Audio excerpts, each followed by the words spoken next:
Dearly beloved in Christ, we continue with our journey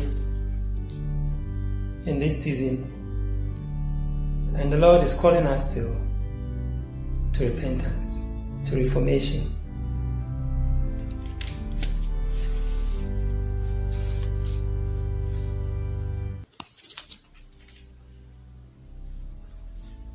In Mark's Gospel, chapter 12, 28 to 34, Jesus reiterates or re-echoes what the Lord said through Moses, his prophet, to his people in the book of Deuteronomy, the second law. Hear, O Israel, the Lord our God is Lord alone. You shall love the Lord your God with all your heart, with all your soul, with all your mind, and with all your strength. The second is this: you shall love your neighbor as yourself. There is no other commandment greater than these. I just want to capture this. Loving God alone and loving my neighbor with God. Loving God alone and loving my neighbor with God.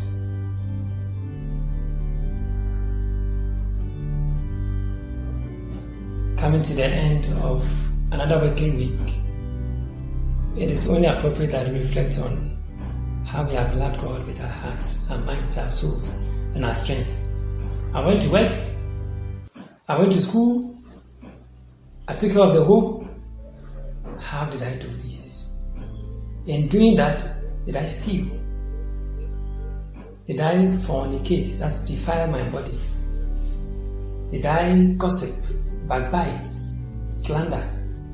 Did I covet somebody's property, somebody's husband or wife, somebody's daughter, somebody's house help? Did I sign checks because of kickbacks? Did I enter the hotel with a side chick?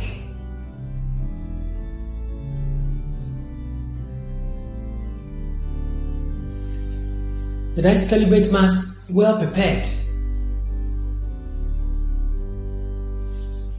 Or I rushed through the Mass like V8 flying over rambles or speed ramps?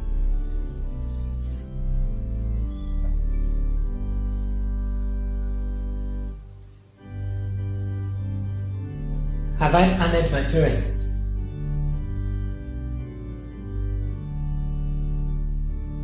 Have I committed abortion? Have I used contraceptive willfully with the mind of truncating life or destroying life?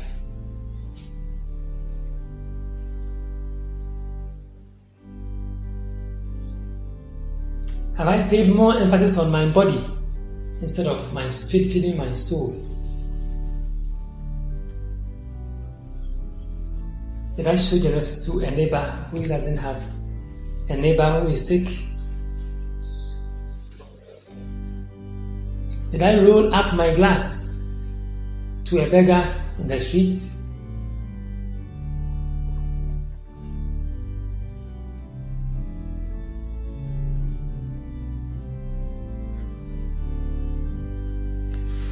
Did I cheat my employer?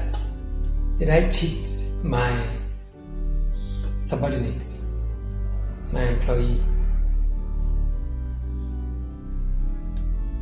These are the some of the sins we commit when we don't apply our minds, our hearts, our souls, and our hands, our strength in serving God. God has created us to serve Him.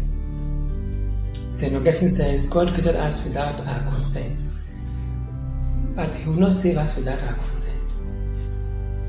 So without our consent, He created us, and all He wants us to is to love Him, to serve Him, to know Him, love and serve Him. With all these faculties He has given us, so we can't do something otherwise. We can't. Anything we do that does not honor God in loving service is to go in for Assyria, to make idols for ourselves. But God has created me and wants to save me, and not the sin I have created. God created man, man created sin. But God wants to save what He has created, not the sin man has created. So if I give up, I say I'm sorry. Even though previous days, the past 19 days of this journey, maybe I have not been consistent. I have gone for confession once or twice. Nothing stops me. If I have examined my conscience and I realize that against the commandments, I have loved God and I have loved my neighbor. I haven't pretended loving God and hating my neighbor. I haven't held on to only the vertical plane of the cross, but I've also stretched my hands on the horizontal plane of the cross towards my neighbor. If I have done these rightly, I should thank God. But otherwise, God gives us some assurances. In Hosea chapter 14, that says the Lord, from verse 2, follow me. Return, O Israel, to the Lord, your God. You have collapsed through your guilt. Take with you words and return to the Lord. Say to Him, forgive all iniquity and receive what is good, that we may render as offering the bullocks from our stalls. Assyria will not save us, nor shall we have horses to mount. We shall say, no more our God to the work of our hands. For in you the orphan finds compassion. You see how merciful God is. He's so compassionate that He's even giving solution, giving the words they should use. Can you imagine a judge, a justice who sits at the bench, and he's so merciful to this poor man who has committed some mistakes, and he's trying to help him. You say it this way, say it this way, say it this way. You can imagine how the opponent will feel. Now, the devil is the opponent. The devil cannot sin. I say this and it's controversial, or sounds controversial. The devil cannot sin. The devil does not sin. He is already cast into hellfire. He has no business in heaven. It is those who are on their way to heaven who can sin and who sin. The devil cannot sin. God cannot sin, and He does not sin because He has no business in hell. Now, these two extremes are there. We are in between hell and heaven. That's why Moses would say in Deuteronomy again, choose life. I put before you life and death. Choose life. Choosing life is choosing heaven. Choosing God.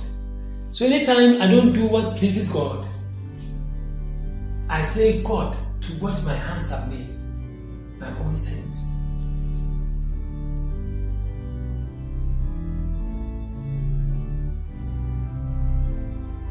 Just because probably, I have to use myself for example, because I have found a lady and I want to sleep with as a man. And I have to say everything which is not even true. My wife is like this, is like that, is like that. My husband is like this, is like that, is like that.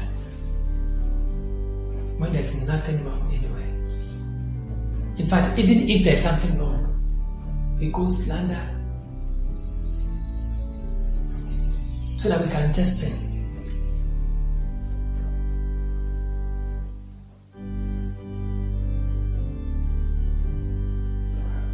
The moment I go in for that girl, the moment I go in for that man's wife, that man's daughter, I have made an idol. I have made a God. And I'm worshiping that God. So that girl becomes my God. Once he texts or calls, I must listen. I must call back if I miss it.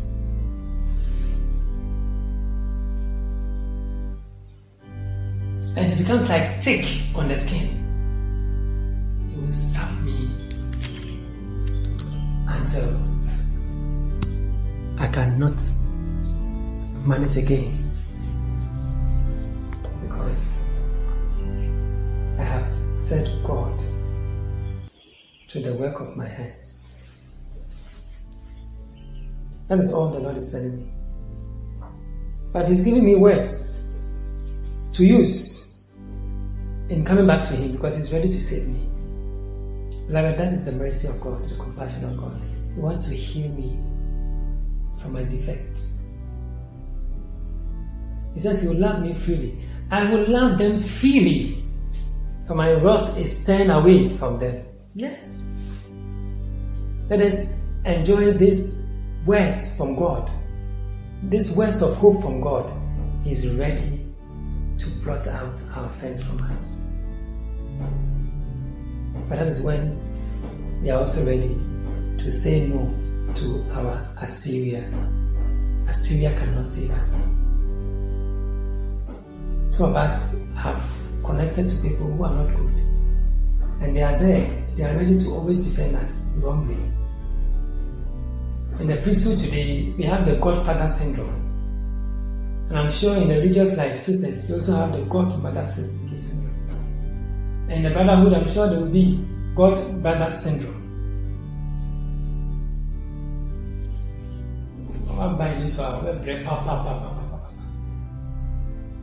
So a young priest makes a mistake, and there's a godfather who can go and make a foolish case out of it. The same way the politicians also have people who go and destroy evidences, make the cases foolish when they have misbehaved. When you do that, they are only depending on a certain Assyria. But that man cannot save you. That president, that minister, that priest, whoever God, whatever it is, will die one day. You'll be exposed. And worse of all, sometimes that person who serves as your Assyria has not committed those offenses. So he may even go scot-free. No, nothing will be raised against him. But you, who was supported and so you misbehaved, your name is there, and they will come at you. Assyria cannot save me. I was enslaved to football. I made football my God. I said God to my football.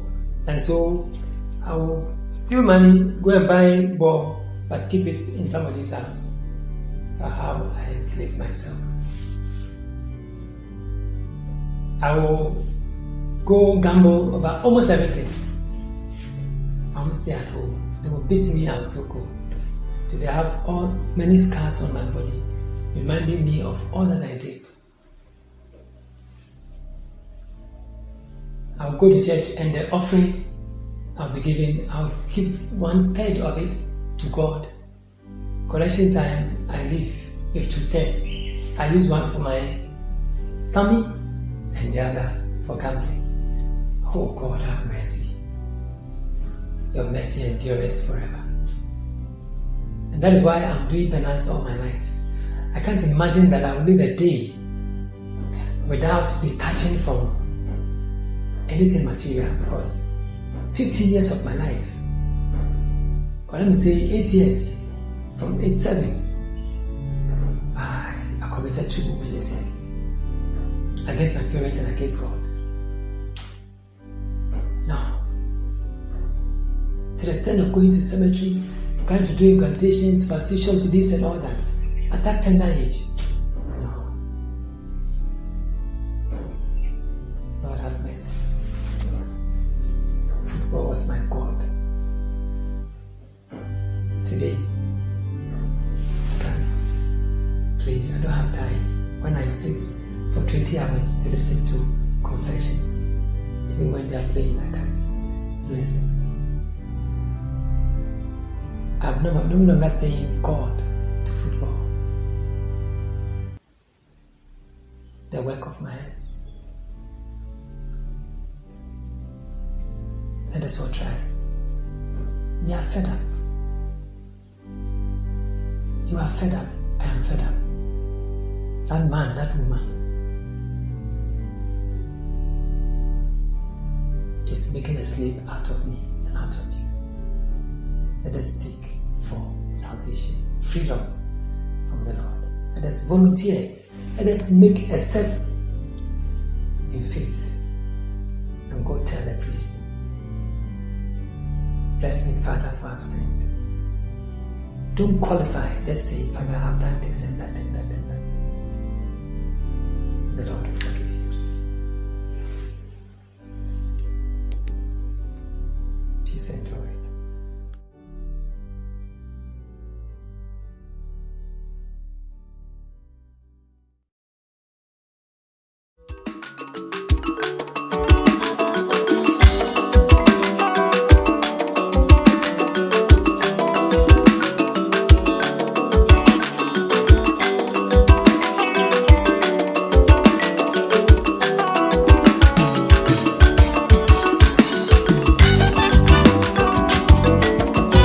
Pastor Zoitan also, the access to directors.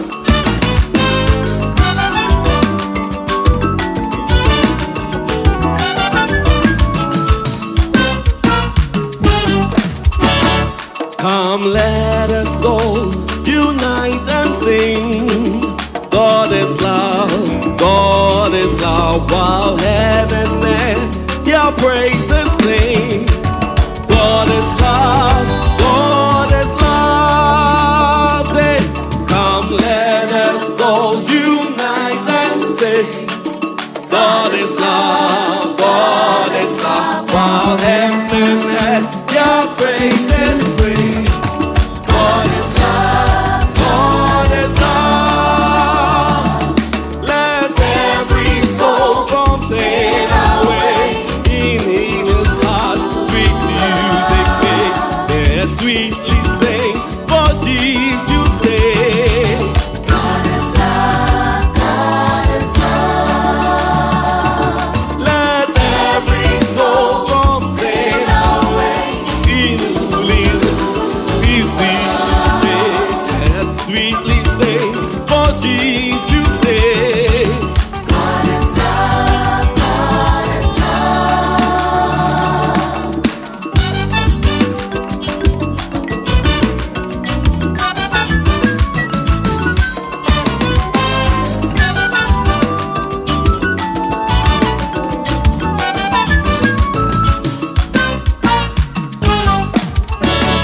In Zion we shall sing again. God is love, yes, this shall be our highest strain. God is love, while endless ages roll along in constant with the heavenly home. This shall be our sweetest song. Oh,